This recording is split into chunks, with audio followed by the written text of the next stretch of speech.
Hey everyone. So today we're talking about everyone's favorite anxiety-inducing question.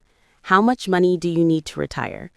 And if you're anything like me, you've probably seen headlines that say things like, you need $2 million to retire, or millennials need $5 million, or my personal favorite, if you're not saving 47% of your income while also living in a van and eating only lentils, you'll be working until you're 90. Fun times. Really fun times. But here's the truth, and I promise this will be less depressing than those headlines.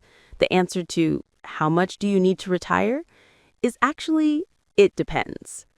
I know, you wanted a number. You wanted me to say $2.3 million so you could either feel smug or have a small panic attack and close this video. But stick with me, because we're going to figure out what you actually need, not what some random article says the average American needs. Because newsflash, you're not average. You're special. Your mom said so. Let's start with why all these numbers floating around are so terrifying. First, there's something called the 4% rule, which sounds like a craft beer's alcohol content, but is actually a retirement planning guideline. The idea is that you can safely withdraw 4% of your retirement savings each year without running out of money. So if you have $1 million saved, you can withdraw $40,000 a year. Have $2 million? That's $80,000 a year. Now, here's where the scary math comes in. If you want to live on, say, $60,000 a year in retirement, you'd need 25 times that amount saved. That's $1.5 million. That was everyone under 40 screaming into a pillow. But wait, before you panic, remember, this doesn't account for Social Security, pensions, if you're lucky enough to have one, or the fact that maybe you don't need $60,000 a year.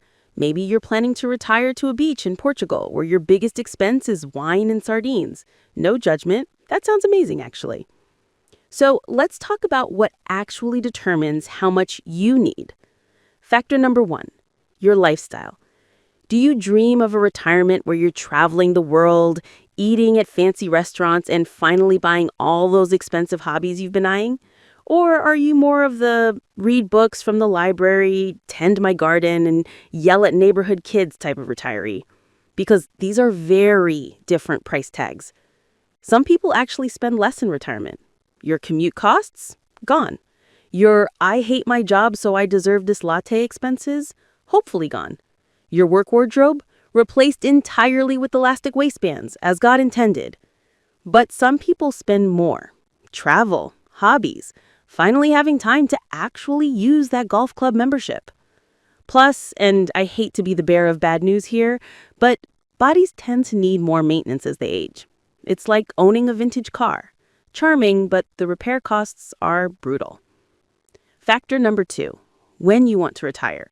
Retiring at 55, you need money to last potentially 40 plus years. That's a lot of years. That's watching the MCU timeline 47 times amount of years. Retiring at 70, fewer years to fund. Plus, you've had more time to save, and your Social Security benefits are higher. Of course, retiring at 70 also means you're, 70, which might put a damper on your plans to hike the Appalachian Trail or become a professional skateboarder. Factor number 4, where you'll live. Retiring in Manhattan? Better have those millions ready.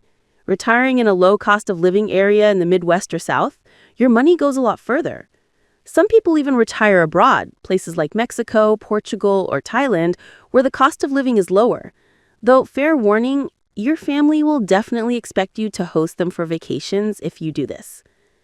Factor number 5, your health.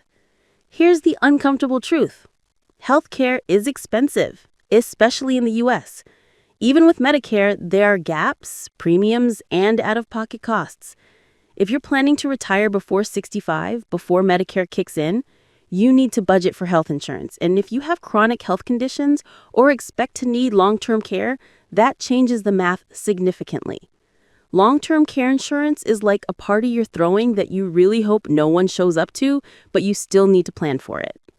Okay, so now let's talk about the various rules people throw around. The 4% rule, which we mentioned. Withdraw 4% of your portfolio each year. Simple, classic, Probably too conservative for some people, maybe too aggressive for others. It's the vanilla ice cream of retirement planning. Reliable, but not exciting. The 25x rule. Save 25 times your annual expenses. Want to spend $50,000 a year? Save $1.25 million. This is basically the 4% rule's twin sibling. The 10x your salary rule. Some experts say you should have 10 times your final salary saved by retirement. Making $80,000 when you retire? Aim for $800,000 saved. This one's interesting because it's based on your income, not your expenses, which might be fine if you live like a monk, but if you're spending everything you earn, this might not be enough. The 70 to 80% rule. Plan to need 70 to 80% of your pre-retirement income annually in retirement. The logic is that you're not saving for retirement because, well, you're in retirement and some expenses drop off. But honestly, this one feels like it was invented by someone who never met my mother-in-law, who somehow spends more money in retirement than she did while working. Cruises, people. So many cruises. All right, let's get practical. Here's how to actually figure out your number. Step 1, figure out your expenses. Look at what you spend now, then adjust for retirement reality. Add healthcare, travel, hobbies, the boat you've always wanted. Don't buy a boat. Subtract commuting costs, work clothes, that daily coffee habit you only have because you need to survive your job. Be honest with yourself. If you currently spend $6,000 a month, you're probably not going to suddenly become a minimalist who lives on $2,000 a month just because you retired. Step 2. Account for inflation. Money in the future won't be the same as money now. Thanks, inflation, you're the worst. Historically, inflation averages around 3% per year.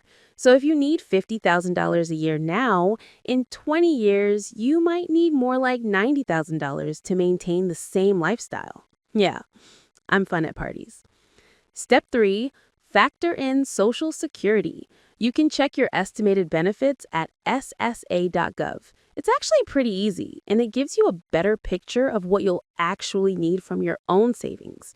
For most people, Social Security covers something like 30 to 40% of your retirement income needs.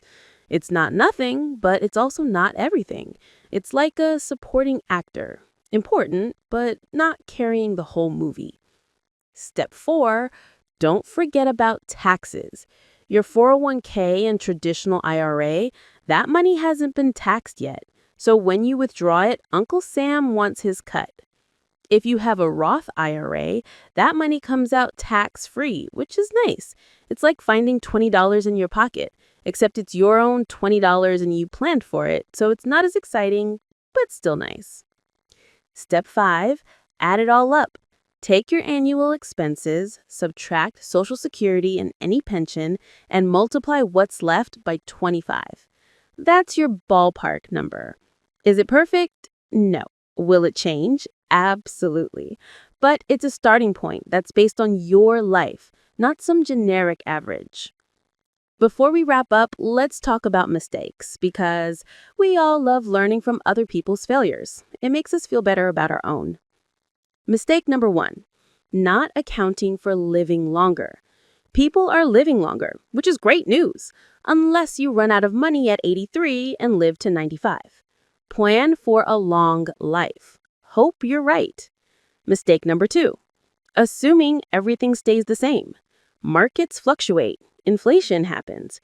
Your house might need a new roof. Your hobbies might get expensive. Build in a cushion. Future you will thank present you. Mistake number 3, forgetting about fun. On the flip side, some people save so much and plan so conservatively that they never actually enjoy their money. You can't take it with you. At some point, you need to actually live in retirement, not just exist while staring at your portfolio balance. Mistake number 4, not starting early enough. Compound interest is magical, but it needs time to work. Starting to save for retirement at 55 is better than not saving at all, but starting at 25 is so much easier. If you invest $500 a month starting at 25, with average market returns, you could have over $1.5 million by 65. Start at 45, you'd need to invest over $2,000 a month to get the same result. Time is literally money. It's not just a saying, it's math. Mistake number 5, thinking you'll just work forever. Some people say, I'll never retire, I'll just work until I drop. And hey, if you love your work, great. But what if your health doesn't cooperate? What if your industry changes? What if your company decides to restructure and your position is eliminated? Having the option to retire is different than being forced to stop working without preparation. Okay, so you have a number in mind. Now what? Tip number 1, automate everything. Set up automatic transfers to your retirement accounts. Make it happen before you even see the money. It's like budgeting for people who are bad at budgeting, which is most of us. Tip number 2, get the free money. If your employer offers a 401k match, contribute at least enough to get the full match. It's literally free money. Not taking your employer match is like going to a restaurant that's giving away free appetizers and saying, no thanks, I'll just pay for the entree. Tip number 3, increase contributions when you get raises. Got a raise? Increase your retirement contributions by at least half of it. You'll still take home more money, but you're also securing your future. It's called lifestyle creep prevention, and it works. Tip number 4, diversify. Don't put all your eggs in one basket, or all your money in one stock, or all your retirement hopes in Bitcoin, especially not that last one. Tip number 5, revisit the plan regularly. Your life changes, your goals change, your number will probably change. Check in annually, adjust as needed. Don't just set it and forget it like a rotisserie chicken. Actually, don't forget rotisserie chickens either. Those can become a fire hazard. So, how much money do you need to retire? The honest answer is probably more than you have now, but less than the scariest headlines suggest, and the exact amount depends entirely on your life, your goals, and your circumstances. I know that's not as satisfying as a concrete number, but it's the truth. The good news is you don't need to have it all figured out today. You just need to start. Save something, even if it's small, even if it feels insignificant. Because retirement planning isn't about being perfect. It's about being consistent.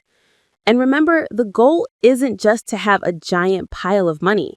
The goal is to have enough money to live the retirement you actually want. Whatever that looks like for you. Maybe it's world travel. Maybe it's a quiet house in the woods. Maybe it's finally having time to learn accordion. No judgment on that last one. Actually, a little judgment. The point is, it's your retirement. Plan for the life you want, not the one a calculator tells you should want. Start now, adjust along the way, and maybe, just maybe, try to enjoy the journey a little bit. Because if you spend 40 years being miserable while you save, only to finally retire at 65, well, that's not really a win, is it? All right. That's it for me.